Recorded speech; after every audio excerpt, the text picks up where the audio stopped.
तो नमस्ते प्रणाम। चलिए गाइज, आप लोगों के बीच में फिर से नए वीडियो में मिल रहे हैं हम, और आप लोग देख रहे हैं दिनेश प्रेमी टॉप चैनल को। और थोड़ा हम घूमने आए हैं आज टहलने के लिए। तो आज के वीडियो में फिर से मैं बात करूंगा खेसारी लाल यादव के बारे में, जो कि खेसारी लाल यादव का एक बवाल गाना आ रहा है आप लोगों के बीच में।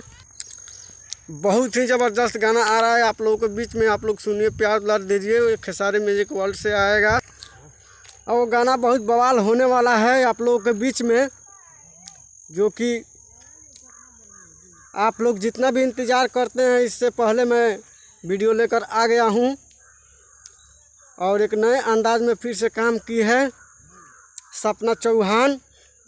आप लोगों के बीच में बहुत जल्द वो गाना सुनने को देखने को मिल जाएगा आप लोगों के बीच में, और बहुत जल्द वो गाना आ रहा है। थोड़ा हम घूमने के लिए आए हैं, इसलिए वीडियो में थोड़ा लेट है, क्योंकि आज वीडियो बहुत लेट से मैं डाल रहा हूं आप लोगों के बीच में। आप लोग प्यार दुलार दीजिए। फिर से नेक्स्ट वीडियो में मिलते हैं, तब तक धन्यवाद।